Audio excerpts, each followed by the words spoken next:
Bueno, estos sótanos se hacen en el siglo XVIII, en el último periodo ya de construcción de la catedral,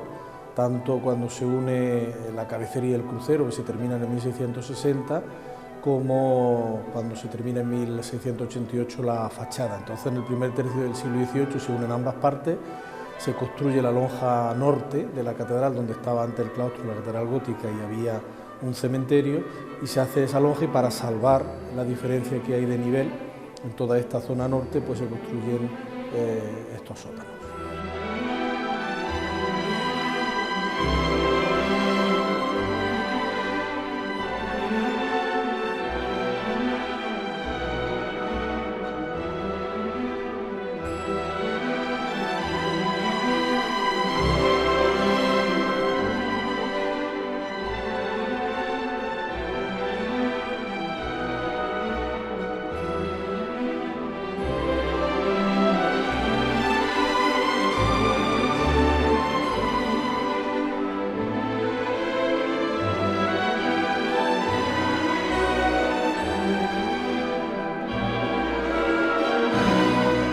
Es un poco anterior al sagrario, aunque esta la parte última, la última habitación, que es en la zona, podríamos decir, espacialmente más grande, por el tipo de corte de piedra se haría casi contemporáneamente al sagrario. Es decir, a partir de 1761, cuando se inicia la obra del sagrario.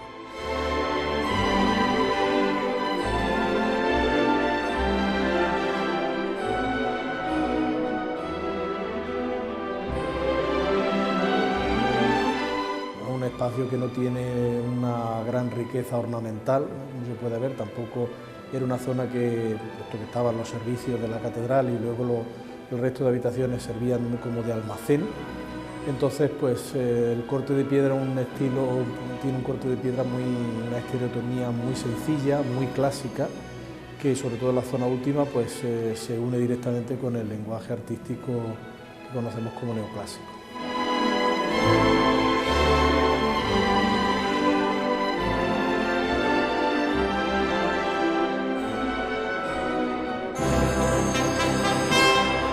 Se utilizaban las tres primeras habitaciones donde estaban los servicios de la catedral, todavía quedan pues lo que eran las letrinas, y la primera habitación justo que está debajo de la torre de las campanas era el aljibe. Ahí venía a través de un conducto lo que se decía en el lenguaje de la época, una pluma de agua, que es donde se abastecía de agua la catedral, tenía la catedral derecho a una pluma de agua del caudal de Santa María. Y luego el resto de habitaciones eran lugares donde se iban almacenando pues piezas o que no servían, trozos de retablo, un poco como un almacén donde se reunía aquello que no servía arriba.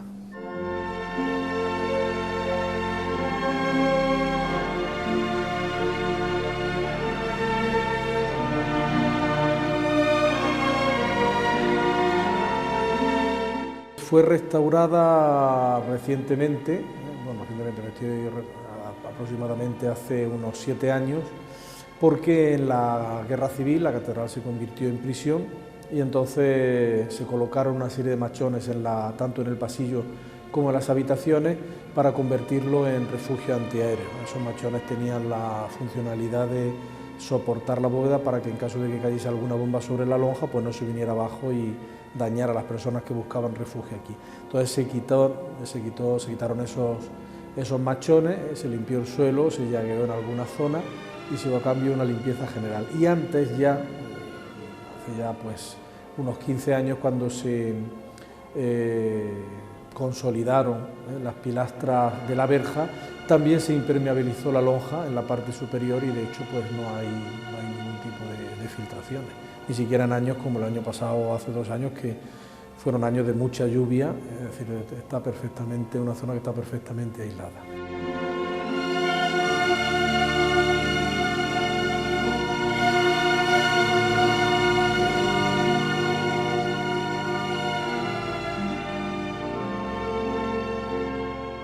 El arquitecto Salvador Pérez Arroyo había realizado un proyecto para ampliar el Museo de la Catedral y hacer una especie como de entrada y de centro de interpretación de la catedral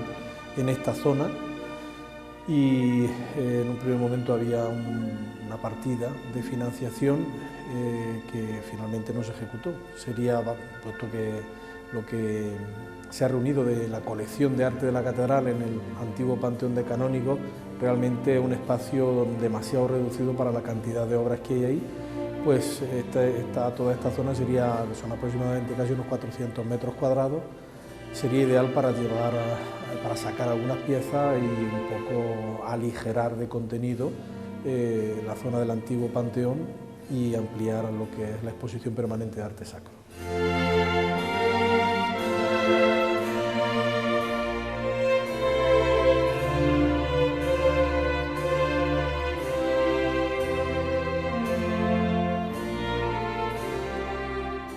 Se limpió hace ya bastante tiempo todos los detritos que había, etcétera, ¿no? Y ahora lo que tenemos aquí es fundamentalmente el material que ha sobrado de la última restauración de parte de las cubiertas que se culminó en julio del 2012, que son las cubiertas exteriores que dan a la calle Campana. Entonces, pues las maderas que se ven y la tela aislante, etcétera, etcétera, tela asfáltica, pues proviene precisamente de ahí, es el material que ha sobrado de esa última restauración.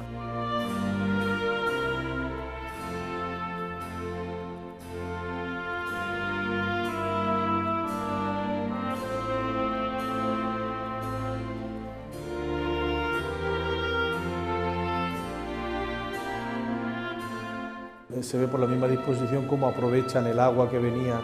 de esa pluma de agua del caudal de Santa María y sería el agua que serviría para limpiarlo. Supongo que habría alguna fosa séptica donde irían pues todos esos detritos.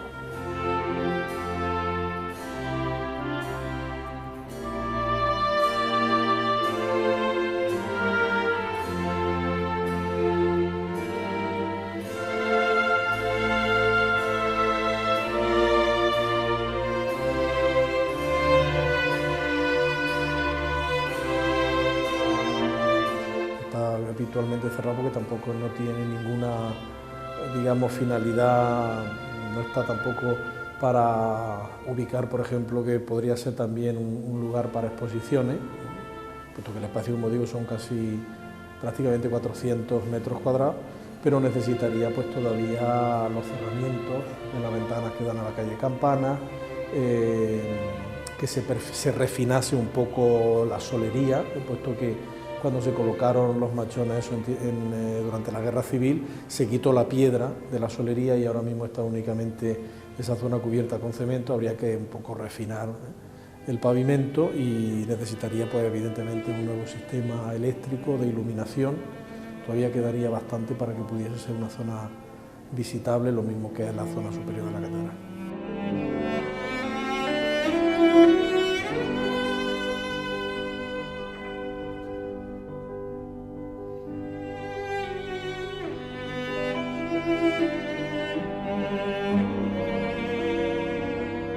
Entra todo el inmueble, esto entra, o sea, es todo el inmueble y por lo tanto esto forma parte del inmueble y de hecho el examinador, Monsieur Pierre Cayot, bajamos aquí,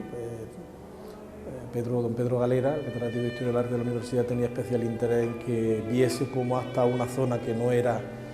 digamos, visible habitualmente, pues estaba hecha con bastante perfección y se había hecho no de un modo ligero, sino como aparece pues, con toda esta serie, como vemos aquí, de cornisa, como decía antes también, el corte de la piedra, que es muy cuidado, una estereotomía bastante bien hecha, como hasta esta zona, digamos que no era una zona de visita habitual o de tránsito, sin embargo se había hecho, pues, podríamos decir con todo lujo de detalle, se había hecho siguiendo el esquema general de la catedral.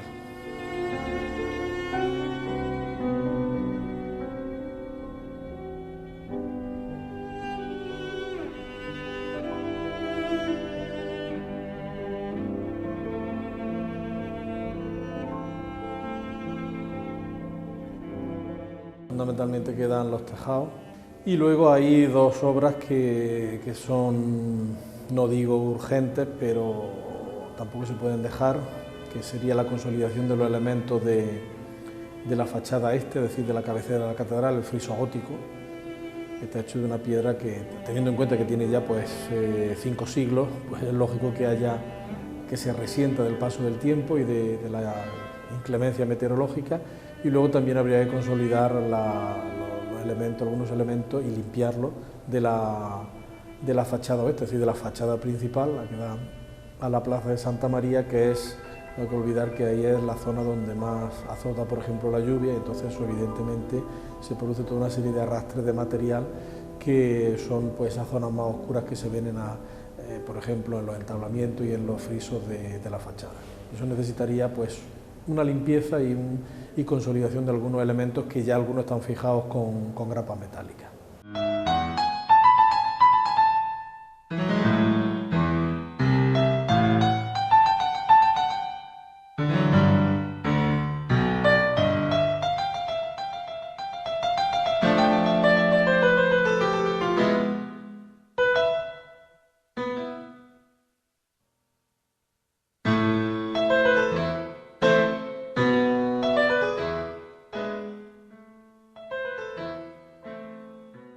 Este sótano se hace como un añadido al santuario de nuestro Padre Jesús. En el proyecto inicial aquí no había nada, había simplemente un patio exterior, pero sin embargo en el proyecto que se hizo inicialmente la cofradía pidió una cosa tan elemental como es tener servicios, que los tenemos aquí, que no había proyectado al inicio del santuario, y también una cosa tan elemental como tener un sitio donde trabajar, y entonces es el origen del sótano. El arquitecto pudo sacarlo del proyecto, hizo este sótano y bueno, aquí ya se trabaja, las camareras tienen su sitio para trabajar, Fabricanía junto con la cripta también tiene un desahogo, y nosotros pues hemos querido tener esta pequeña exposición que, como decía antes, pues no está lo más asequible posible al gran público, pero al menos sí que tenemos una parte de nuestros enseres al público. Aquí tenemos distintas vitrinas con distintos enseres de la cofradía. Es un lugar, no es menos cierto que un lugar que por lo angosto y por lo difícil acceso que hay, por desgracia, no es visitable por el público, sino en muy contadas ocasiones, muy reducidos números, y en concreto, pasando a lo que tenemos aquí, en la parte alta tenemos las túnicas de nuestro Padre Jesús, todas, y excepto la última, la de nuestra derecha, que es de color verde, que es la de San Juan. Pero en concreto, volviendo a las túnicas de Jesús, las más interesantes entendemos que son las moradas, y aquella de la esquina, aquella que tiene un bordado tan cargado, tan esplendoroso y tan nueva, es una túnica que data del año 1993, fruto de una donación de un cofrade de Jesús, afincado en Pamplona, y es obra de los bordadores jiennenses Francisco Javier García y Martín Suárez. A su lado tenemos la túnica que nosotros llamamos de la Marquesa, que data de principios del siglo XIX, del siglo XX, en torno al 1900 poco, y es fruto de la donación de la Marquesa de Blanco Hermoso, que tan ligada está a la cofradía, que tantos favores ha hecho y que también, entre otras cosas, pues donó la cruz de procesión. A continuación tenemos una túnica de color granate con el bordado plateado, que es una de las de Diario de Jesús. A continuación tenemos esta tan sencillita, de color morado, sin apenas nada, que es la túnica que se le pone a Jesús en el besapié. Y luego tenemos otra túnica de procesión, esta es de cola corta, es la más antigua que poseemos, data del 1853, la hizo el bordador de la Casa Real en Madrid, Antonio García, y se recuperó en el año 2009 con motivo del traslado. Se cambiaron los bordados a una tela nueva, lo hizo también Francisco Javier García, el bordador de Jaén, y se reestrenó, como comento, en la procesión de traslado a las nuevas dependencias, o ya definitivamente aquí a este santuario. En esta vitrina podemos observar los 4 faroles de nuestro Padre Jesús, los del trono. Son faroles que son de la misma época del trono, de 1949, del tallista sevillano Antonio Sánchez, en concreto de los Talleres del Carmen de Sevilla, y también podemos ver un antiguo escudo de la cofradía, el llamador del trono, y abajo del todo vemos parte de los angelitos que lleva el trono de nuestro Padre Jesús. Como dato curioso sobre el trono de Jesús, también podemos decir que ahora mismo hay una cofradía de Sevilla que tiene una réplica del trono de Jesús, no sabemos si es de la misma fecha o así, creemos que es aproximadamente la misma fecha porque también están hechos en el mismo taller de tallistas, los talleres del Carmen. Esta es la vitrina que tenemos, la primera vitrina que tenemos dedicada a María Santísima de los Dolores. En ella tenemos distintos enseres de ella. Podemos empezar por abajo, por la corona dorada. Esta corona dorada es del artista granadino Antonio Matas Pareja, del año 1949, que se reformó también en el 1953. Es la que llamamos nosotros corona de procesión. Entre medias o intercalados, esta pequeña jarra con esa espiga dorada. Las espigas no son de la Virgen, son de nuestro Padre Jesús y son unas espigas que le donó a Jesús después de la guerra la Hermandad de Labradores de la ciudad de Jaén y se ponen en el frontal del trono. Detrás de estas espigas podemos ver el Gloria del trono de María Santísima de los Dolores. Es una Virgen del Carmen hecha por el pintor jiennense Francisco Carrillo. Arriba tenemos la carilla del estandarte de la Virgen que se pone en procesión. A continuación, al lado podemos observar una de las coronas de diario, la corona de diario de la Virgen. Es también de metal plateado, es en torno a los años 50 y casi tiene una estructura más rica que la corona de diario. Aquí realmente la cofradía no tiene joyas importantes, todo lo que hay es básicamente alpaca sobre dorada o sobre plateada. Aquí en este testero tenemos piezas del trono de la Virgen. En concreto, en esta vitrina grande podemos ver las dos piezas más voluminosas, que son los faroles de cola del trono de la Virgen. Son obras de la orfebrería Orobio, de Torralba de Calatrava, y datan del año 1997. Junto a ellas, a sus pies, pues también hay una serie de jarrones, todos de los de la Virgen, y a mí sí que me gustaría destacar, si pudiera ser, que se observen las dos interiores de los faroles de cola. En una de ellas podemos ver un Belén y en el otro podemos ver la anunciación del arcángel Gabriel a la Virgen. Finalmente, en el centro de la vitrina tenemos una Inmaculada que fue donación de un cofrade de aquí de Jaén y data también del año 2002-2003 aproximadamente. Si nos desplazamos un poquito más hacia allá, en esta vitrina central tenemos los dos banderines del grupo joven y del grupo infantil de la cofradía que se procesionan, y a continuación podemos ver toda la candelería del trono de la Virgen. Esta candelería no es de Orobio, sino es del año 1993, es del sevillano Manuel de los Ríos. Ahora mismo está así protegida con este plástico para que no se ennegrezca, pero sin embargo evidentemente luego se quita y se pone en mejor conservación. A los dos lados se pueden observar los varales del trono y abajo del todo tenemos también la peana de procesión de la Virgen. Observamos estos 4 ciriales de procesión que son obra de Manuel de los Ríos y finalmente, para casi terminar estas estancias de la cofradía, podemos observar lo que son las sayas de la Virgen, que son las 4 de los dos lados. Son sayas de procesión, de procesión y de diario de María Santísima de los Dolores,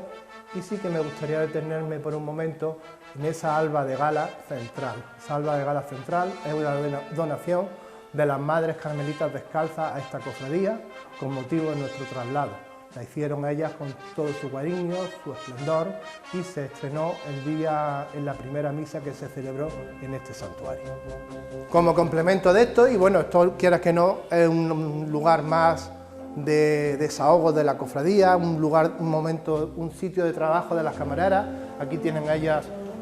todo lo que es organizado los rosarios de la Virgen, distintas ropas de las distintas imágenes, albas de los monaguillos, en fin, esto es el grave problema que tiene la cofradía ahora mismo, pues bueno, que el santuario se hizo pensando en santuario, pero realmente necesita dependencias anexas donde poder trabajar. Quizás si tuviéramos otras dependencias, pues quiera que no, esto sería mucho más visible y sería más accesible al público.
cripta, porque es que es la cripta realmente.